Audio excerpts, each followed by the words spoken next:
I want to clear up some stuff about the lemon law buyback process. So I had to go into this, I wouldn't say semi-blind, but with a little bit of internet research, there wasn't a whole lot of information on buybacks or lemon law or anything like that on like a personal level. There was some government information and stuff like that. So I wanted to kind of go through that process. I did get my Tundra back. They replaced the bottom end of the engine and the lifters and I think the camshafts. I'd have to go look at the paperwork. I was a little disappointed that they didn't do the entire engine, but they said it was due to shortages. On a overhead cam engine like that, especially a pretty complicated one, that's a pretty big deal to me. So I drove the truck for about a month. I put another, I think 1,200 miles or so on it. And then I decided at that point I was gonna go ahead and go through the buyback. For me, it wasn't something that I wanted to deal with ever again. It wasn't really necessarily about the money, it was time. So I've got plenty of vehicles, and if I pay that much money for a vehicle, I want to be able to use it. No matter how much I love it or how great the warranty is, if I don't have it, what's the point? So anyway, I did the buyback, and it took about 2 months from start to when I actually got a check. I had to submit some stuff online. I waited for around 2 weeks without hearing anything, and then I got an email and a call from a lemon law lawyer. He got some information, pretty basic stuff, and then we emailed back and forth from there. They needed the original purchase order of the vehicle and all of the loan terms and things like that. They wanted to know how much I owed on the truck, how much I put a down payment for, things like that. All basic things. And then from there, it was passed off to Toyota. And I actually talked to a representative from them that handles these cases specifically. She was super cool, probably the nicest and most understanding person at Toyota that I've ever dealt with. She was super great, took care of me. Her name was Tamara. Like I said, over about 2 months' time is how long it took. Towards the end, once I accepted all the terms, I had to meet at a local dealership and talk to a third-party person who didn't work for Toyota.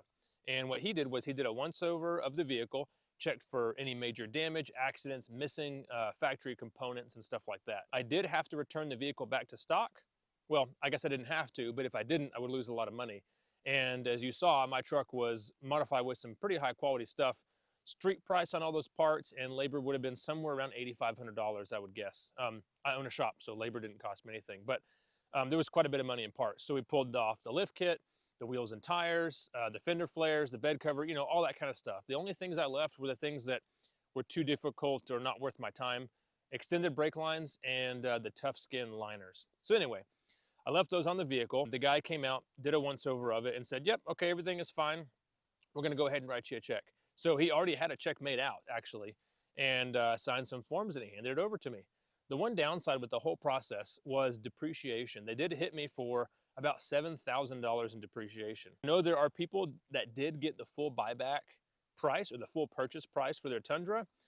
I didn't. I talked to 2 different lawyers and they said, in your case, you got a working truck back and you did get use out of it. So they hit me for 16,000 miles of actual use, which was around $7,000.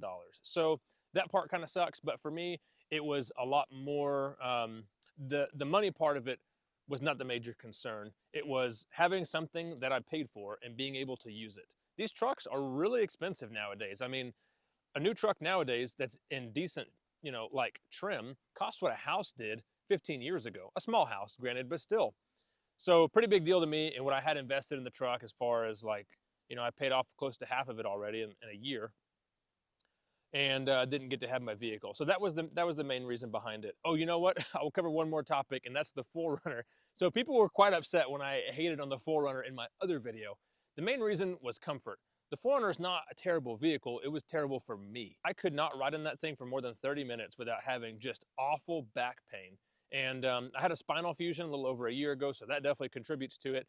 But I can ride in other vehicles just fine. I tried so many seat configurations in this thing, different like memory foam cushions and headrests and all kinds of things. I mean, I put, I think 4,000 or 5,000 miles on that 4Runner. So I tried a lot to make it work for me and it wouldn't.